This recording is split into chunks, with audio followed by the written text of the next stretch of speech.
Awesome. Oh, greetings, programs. You just caught me in the middle of reading one of the greatest junior series in the Star Wars saga, and that was. I'll just go a little bit into it because I love this series, but it was like about Obi-Wan and Qui-Gon's adventures before the Phantom Menace and all that. So, really good read, honestly. Anyway, let's get into it. Greetings, programs. I'm Jacko, and this is the gamification. This is where we get together as fellow geekazoids to talk about all the things happening in the world of gaming, movies, animation, what have you. We'll go into it straight up. Oh, before I go into it though, E3 was last week. Freaking awesome. If you want to see my take and stuff on that, that's not working. Okay, yeah, you can see my reaction videos as we watch along videos of most of it. Unfortunately, the Microsoft one didn't work because my microphone was acting up, and Ubisoft is blocking all the content. So, for me anyway, so I didn't want to go into all that, but all the rest of there, check it out if you want. It's pretty fun. So let's get into the news of the entire week. A lot of shenanigans happening. There are three big items that I want to talk about this week, and the first one is from what you've seen, Star Wars, and all the shenanigans going on with the spin-off movies, I guess you could say. Okay, so the first article is from Collider.com, and I'll just quote some of it to start off with. It may be a while before we see any more movies like Solo, a Star Wars story, out of Lucasfilm. Sources with knowledge of the situation tell Collider that Lucasfilm has decided to put plans for more a Star Wars story spin-off movies on hold, instead opting to focus their attention on Star Wars Episode 9 and what the next trilogy of Star Wars films will be after that film. Sources tell us that previously rumored Obi-Wan movie was in active development, but those who were working on the film are no longer involved. It was recently reported that Logan filmmaker James Mangold was in early talks to write and direct the Boba Fett film, but that was before Solo's release. This news comes in the wake of the disappointing launch of Solo, which was only Lucasfilm's second A Star Wars story spin-off, but which received mixed positive and negative review. Mixed means negative and positive reviews, and fell short of box office expectations. The film scored $84.4 million on opening weekend and grossed $192.8 million domestically and $339.5 million worldwide in 4 weeks, which is nothing to scoff at, but is far, far lower than the performance of other Star Wars movies at this benchmark. For comparison's sake, Rogue One opened with $155 million domestic and grossed 424 domestic. That's $424 million by week 4. To put it simply, while Solo did fine by blockbuster standards, it wasn't the event that Lucasfilm expected out of a brand new Star Wars movie.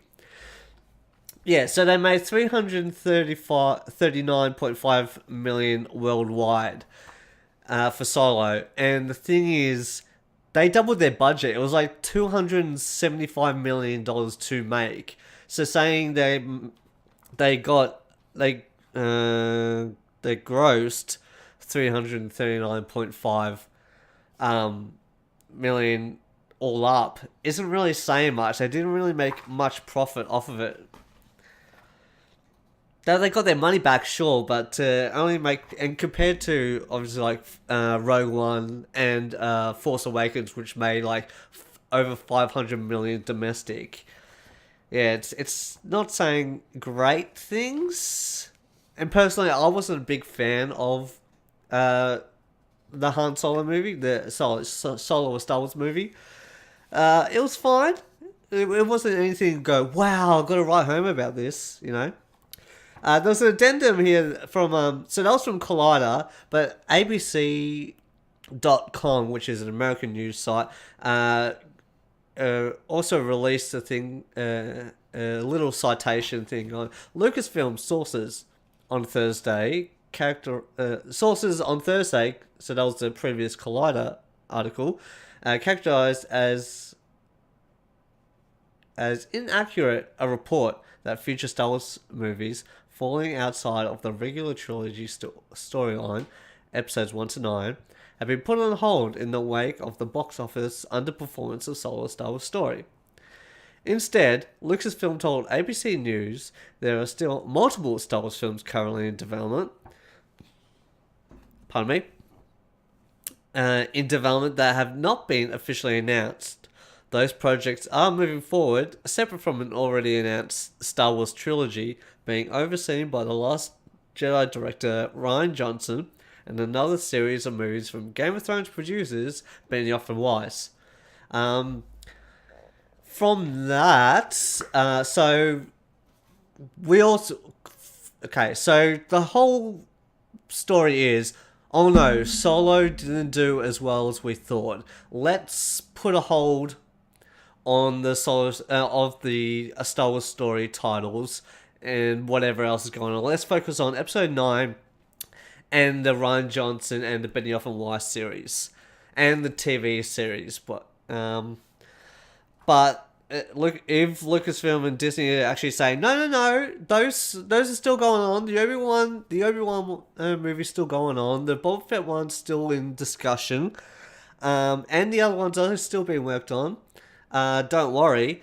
But there was also a thing from Star Wars Newsnet.com that they said the movie that Lucasfilm actually shut down was another unannounced Star Wars movie called it's kind of like from the Tales series. If you know what that is, it's like kind of like backstories of Tales of Jabba's Palace, Tales of Mos Eisley Cantina, Tales of the Bounty Hunters, Tales of the New Republic, and all that. So it goes into more in depth of other side character stuff, like little short stories. Like what's the latest it's not really canon. Tales of the Adventures of Luke Skywalker or something.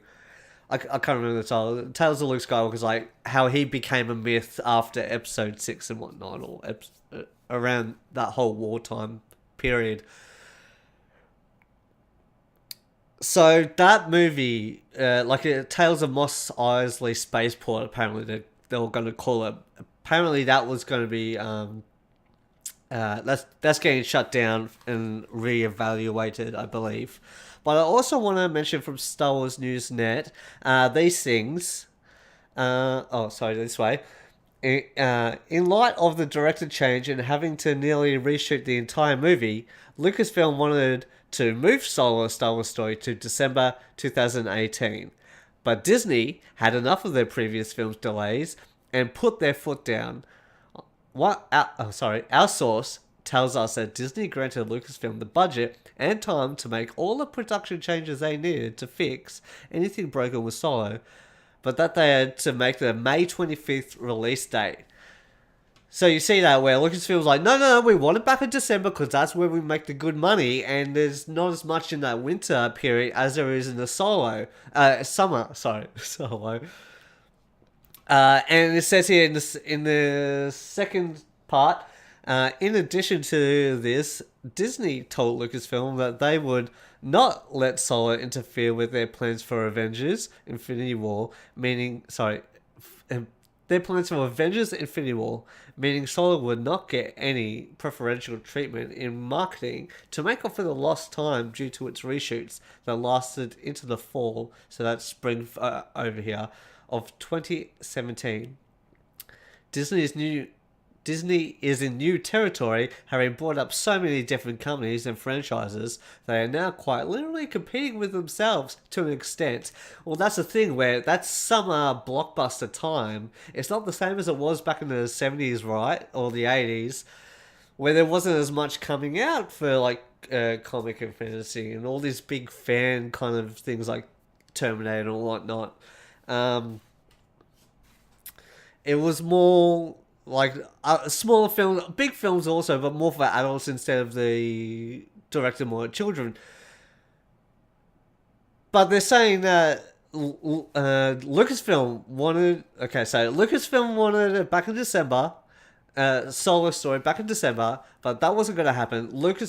Disney said no. We're keeping it in summer with Avengers: Infinity War, Deadpool. What else? Hang on.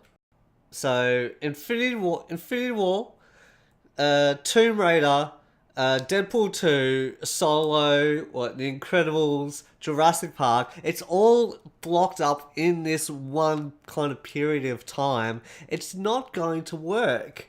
Not everyone is going to see a movie a week, and they're not especially going to go see a story that not a lot of people ask for in Star Wars, especially with the controversy over The Last Jedi, only 4 or 5 months previously. I mean, it just doesn't. It's not going to work. Like, people are going to boycott it because they do like The Last Jedi. No, I'm not going to see Solo. And then what do you expect is going to happen? They should have left it in December, let a bit of anticipation build up, and then we would have actually said, all right, let's have a discussion on what the potential of this movie is. But it just didn't make sense, especially and how they are competing with Disney is competing with themselves in the way that Infinity War. I know Deadpool is Fox, but it's also part of that kind of that's a Marvel character, and people will think, oh, okay, let's get around it. And with The Incredibles 2 that just came out recently as well, so many Disney movies, if they pushed it back to December, the only Disney movie they have there is that Mary Poppins, and not Star Wars fans are not going to go, are not likely, I should say, not likely to go see Mary Poppins when they could go see Star Wars movie instead. Anyway, that's it. Now on to news number 2. Oh boy. When it gets to Star Wars, I can get a bit heated, but I can also be quite reasonable. So if you have any discussion topics concerning Star Wars, or this one particularly with the Disney Lucasfilm hiatus, let me know. Write in the comments. I'd love to hear from you guys. I could be totally wrong, I could just be talking out my ass. Okay, news number 2. More money, more problems. This is from GameSpot and Kotaku, because I got it from... Anyway, I'll go into it. The first part I got from GameSpot.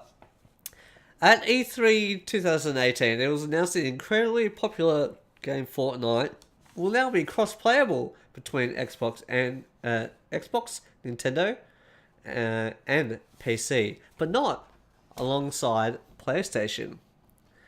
Along with that, if you have an Epic Games account and you link it with your PS4, and use that as your main account, you can't use it with your Xbox or Nintendo Switch playthroughs. So anything that you buy, like microtransactions and skins and stuff that you use that you buy from the PlayStation Epic Games account, you can't use those items on your Xbox or Nintendo Switch crossplay accounts. So this is already gone off. PlayStation again. The thing I don't like about this is PlayStation's getting so far ahead in terms of sales that they're almost becoming a bit too big for their britches. They're like, hey, we won all the time, and so we can do whatever we want, and we don't care about the players. And there's also a quote here from a former Sony developer called John Smedley. And when it was asked why there is no cross-platform between his platforms and PlayStation, he said, quote, "When I was at Sony, the stated reason internally for this was money." And he said in a tweet via gamer. They didn't like someone buying something on an Xbox and it being used on a PlayStation. Simple as that. Dumb reason, but there it is. End quote. This was presented in the context of telling fans to keep up the pressure.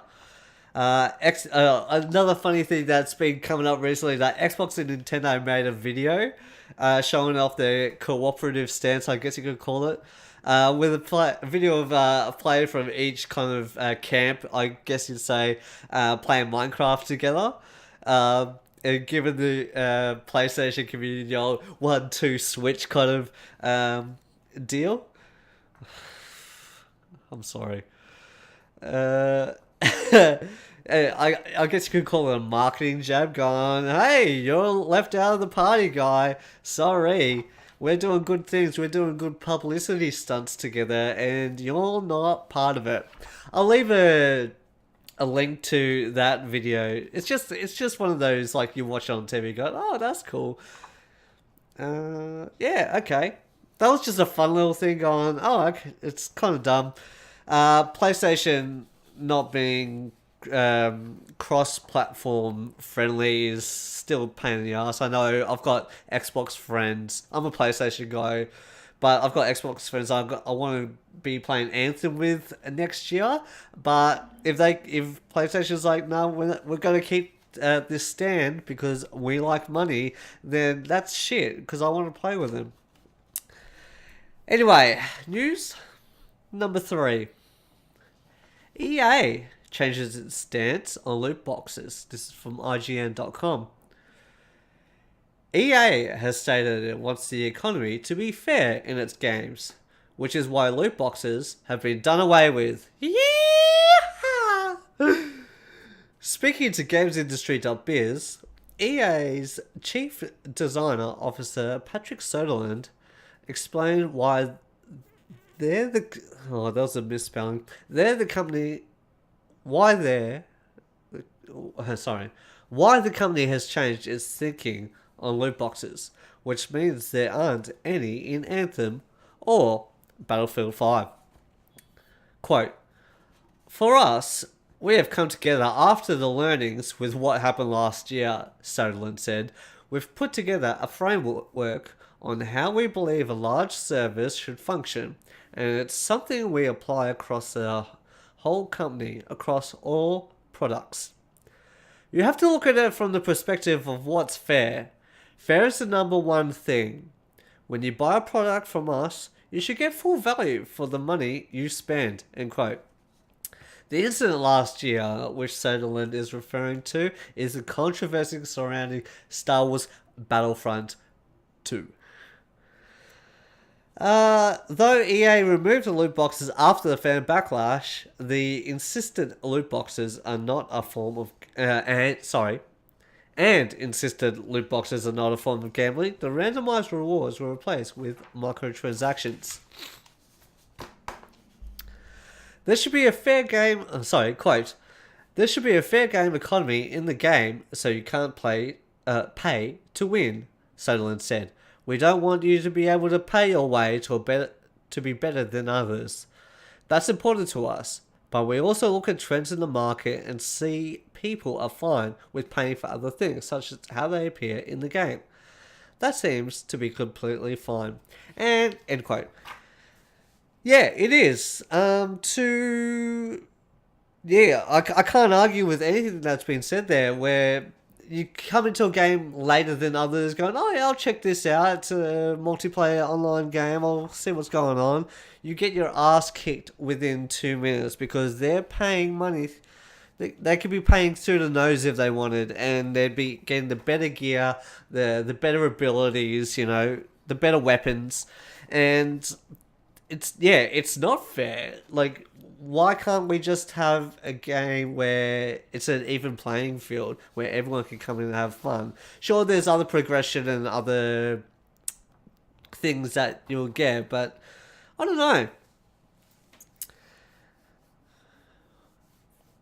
Loot boxes have been a bit of a scourge thanks to mobile games, I guess you could say. They're the ones that really benefit from doing that kind of thing with their especially free mobile games, they seem to really hold on to those loot boxes and microtransactions concept.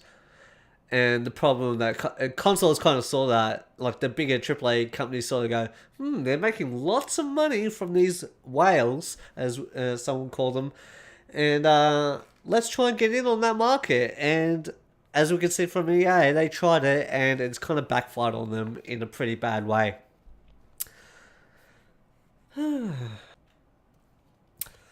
Okay, now we're going to Game Chat, working title.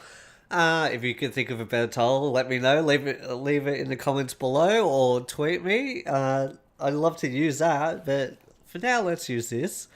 Couple of little news things that's come out from E3 and this week. Life is Strange has received a release. Life is Strange 2 has received a release date of the 27th of September. And it will be episodic like the previous main title, with 5 episodes.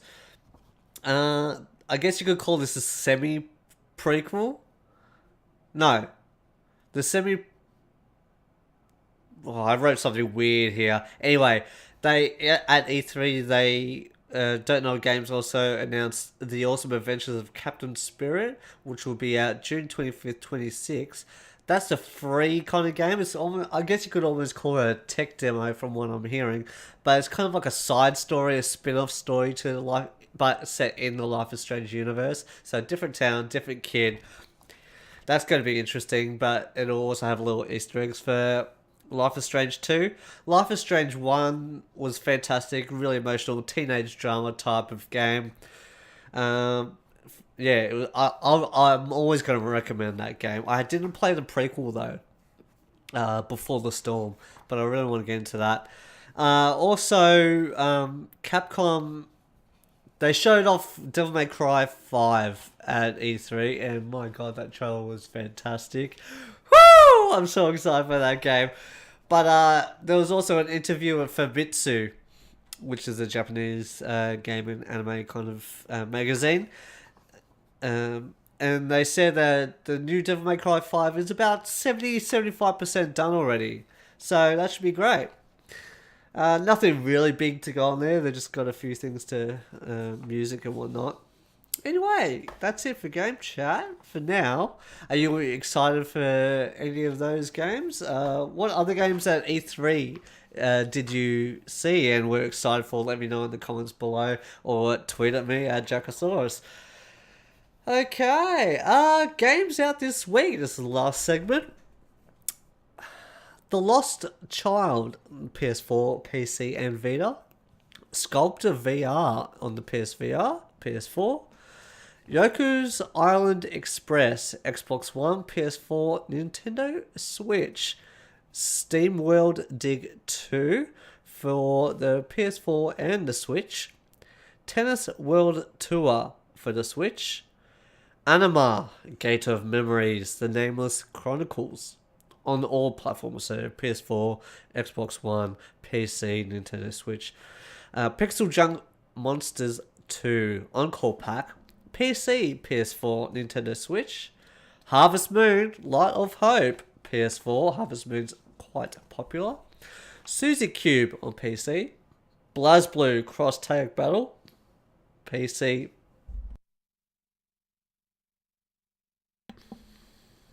PC, Nintendo Switch, PS4. Sorry, I had to burp. War Thunder on the Xbox One. Magic Chess on PC. Thrilling. Lost in Harmony on the PC and the Nintendo Switch. Minecraft for the Switch. Pode also for the Switch. That's going to be one that's to keep an eye out, I guess. Clannad. PS2 game that was that is now ported onto the PS4. Neo Geo, The Last Blade 2 on the Switch. Mario Tennis Aces also on the Switch. That's going to be a fun party one. Gundam Breaker, PS4 and the Switch. Survive the West Early Access on PC. There's a lot of Switch games this week. There's a lot of Switch games every week, actually. Every Friday for us, Thursday in the US and Canada. Well, that's it for me today, guys. Thanks again for sticking around for as long as you have. Let me know of any other news items you thought were worthy this week, or any comments you had about any of the other news topics I talked about, especially the Star Wars one, because I love Star Wars and I want to talk about as much as possible. If you want to contact me, please follow me at Jackosaurus or email me. That's a great way. I can really respond to your responses there. Or join us at the Facebook group at the Gamification. We talk about all sorts of nerdy stuff there. Games, comics, movies. We could get really intense sometimes, or we could just go, whatever. Just come and hang out, make some few friends. We'll see how it goes. Alright, that's it. Thank you again. This is Jack signing off.